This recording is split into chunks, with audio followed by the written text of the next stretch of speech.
Marie-Laure Page, bonjour. Vous êtes directrice opérationnelle du réseau Body Minute. Tout d'abord, merci d'avoir accepté l'invitation de Franchise Magazine. Bonjour, merci à vous de me recevoir. Alors, l'enseigne Body Minute est positionnée sur le marché de la beauté sans rendez-vous. Où en est votre développement en France et quels sont vos objectifs pour 2026? Eh bien, écoutez, on continue notre progression. On est toujours très bien implanté en France maintenant depuis quelques années et on maintient l'ouverture de nos commerces en faisant progresser l'avancement sur nos prestations de services et nous mettons en avant à aujourd'hui énormément de nouveautés et de technologies pour pouvoir représenter l'esthétique. Ça veut dire combien de centres en activité? Un peu plus de 400 à aujourd'hui. Et votre rythme de développement annuel? Il se maintient. Effectivement, on a une très belle progression. On est déjà maintenant implanté quand même sur toute la France. On maintient nos commerces ouverts avec une belle vitrine sur l'ensemble de la France. Est-ce que le concept a évolué ces dernières années ou est-ce que vous prévoyez de le faire évoluer en termes d'offres ou d'agencement? Oui, on a évolué avec énormément de nouveautés sur ces dernières années, en tout cas sur ces 2 dernières années. On suit la progression et l'évolution, de l'esthétique en elle-même, en avançant de nouvelles technologies et en les mettant en avant, au quotidien auprès de notre clientèle. D'accord. Est-ce que vous pouvez citer un exemple d'innovation? Oui, tout à fait. Nous faisons, donc depuis maintenant quelques années la lumière pulsée, donc du coup l'IPL qui est une technologie très avancée, sur, l'épilation, semi-définitive. Nous avons lancé aussi énormément de nouveautés en passant par le Brolife, la teinture des cils et la pose américaine sur la partie, Nail Minute qui est plus instaurée sur les ongles. Est-ce qu'il y a également des opportunités de reprise de centres existants? Oui, tout à fait. On a la possibilité et l'opportunité, de devenir franchisée, mais aussi, locataire gérante et aussi, même, responsable de centre. Donc on offre les possibilités sur différents levels, ce qui permet aussi à nos esthéticiennes, mais aussi nos chefs d'entreprise de pouvoir se retrouver, dans le panel de propositions que nous donnons. Vous pouvez nous rappeler en quoi consiste la formule de location-gérance que vous venez d'aborder? Oui, bien sûr, la location-gérance, en fait, est un tremplin justement, avant de devenir potentiellement franchisé, mais tout en mettant, un pied à l'étrier, si je puis dire, pour devenir chef d'entreprise.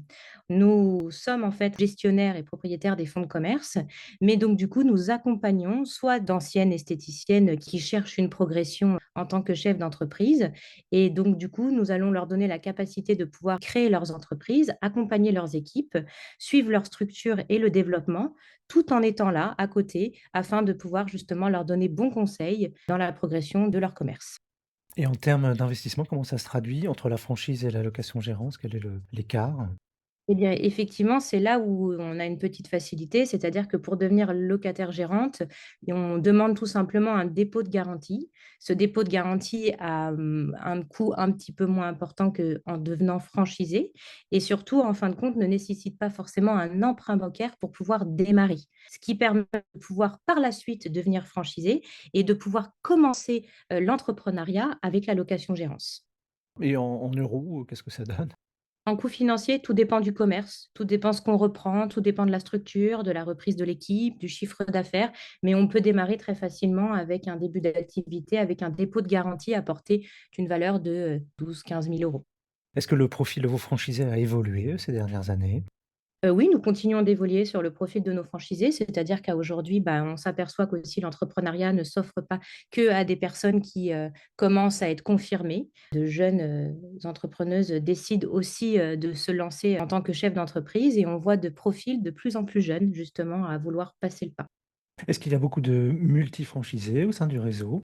Nous avons des multifranchisés effectivement et des franchisés indépendantes sur un seul commerce, mais effectivement la duplication, peut aussi se produire et arriver très fréquemment. Lorsqu'une franchisée, se sent totalement à l'aise avec un commerce, avec une équipe qui l'accompagne depuis, après pas mal de temps et qu'elle a l'opportunité de réouvrir, sur des secteurs un peu plus éloignés, effectivement, nous donnons la possibilité, de pouvoir devenir multifranchisé. Dans le cadre d'une locataire gérante, combien de temps, il faut pour, envisager de devenir franchisé à part entière?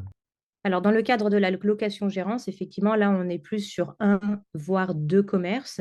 Mais comme je vous l'expliquais tout à l'heure, on est en fin de compte dans l'apprentissage et dans le développement de l'entrepreneuriat. Donc, l'objectif premier, c'est de quand même avoir une location-gérance, de se sentir à l'aise dans cette exploitation pour pouvoir par la suite devenir franchisé. Donc, du coup, la duplication est quand même moins fréquente. On espère déjà passer le cap de devenir franchisé pour ensuite pouvoir à la limite dupliquer. Combien de personnes emploient un institut type en incluant la franchisée? Alors, chez Body Minute, vous allez avoir en fait différentes structures au niveau de l'exploitation. On peut démarrer aujourd'hui avec un commerce qui pourrait employer 4 avec la gérante et on peut facilement monter à des structures qui encadrent une dizaine de salariés avec la gérante comprise. Selon vous, comment votre secteur d'activité va-t-il évoluer dans les années qui viennent? J'espère en tout cas, de la meilleure des façons. On est bien parti et on continue d'être présent sur la France, on continue d'être présent sur l'évolution de nos technologies, on continue de satisfaire notre clientèle par effectivement nos nouveautés comme nous en avons parlé, juste avant. On continue de recevoir justement toute cette fidélisation, de la part de nos clientes au quotidien lorsqu'elles poussent la porte de chez nous et continuent de fréquenter nos commerces. Et pour finir, quels conseils vous pourriez donner à une candidate qui hésiterait à se lancer dans votre activité? Mais écoutez, l'avantage que nous avons à aujourd'hui, c'est que nous sommes prestataires de services. Nos esthéticiennes connaissent le métier en se lançant dans la profession et ont quand même toutes pour but, en tout cas en grande partie, de pouvoir entreprendre d'elles-mêmes. L'avantage de la franchise, c'est que justement ce concept, s'offre à toutes, ces jeunes futures entrepreneuses qui osent et qui oseraient se lancer, mais qui ont besoin d'accompagnement. Et justement, nous sommes là pour pouvoir les accompagner, les aider à évoluer et progresser dans l'entrepreneuriat. Marie-Laure Page, je vous remercie. Je rappelle que vous êtes directrice opérationnelle du réseau Body Minute et que votre actualité est à retrouver notamment sur les sites Franchise Magazine et AC Franchise.